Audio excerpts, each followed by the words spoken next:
Studio Saharsa. रे असिया रे पगली, रे असिया रे पगली, तो के हम कैसे भूली रे पगली।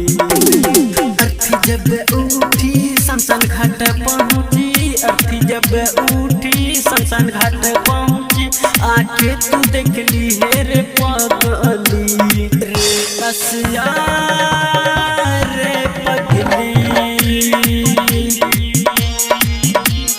रे असिया रे पगली, तो के हम कैसे भूली रे पगली।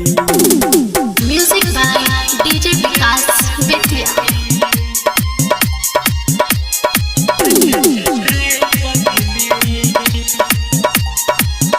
माँ चंद्रिका रिकॉर्डिंग स्टूडियो सहरसा।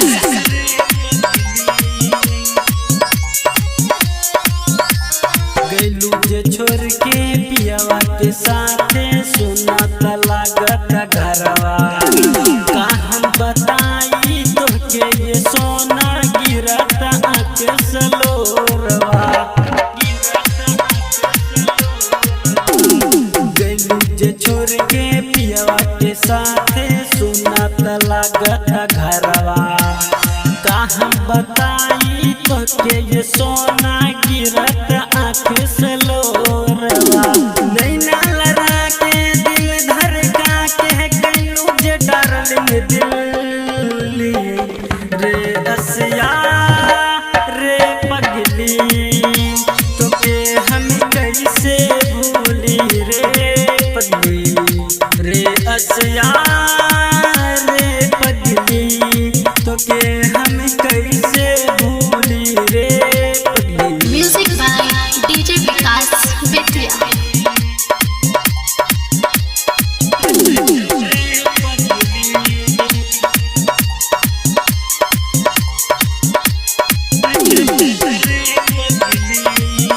माँ चंद्रिका रिकॉर्डिंग स्टूडियो सहरसा। अर्थी जब उठ जाई शमशान घाट पहुँच जाई, तब का करबू आके, कहता बिरजू तो के ये बाबू मल्ली है बदनाम के। अर्थी जब उठ जाई शमशान घाट पहुँच जाई, तब का करबू आके, कहता बिरजू तो के ये बाबू मल्ली है बदनाम के।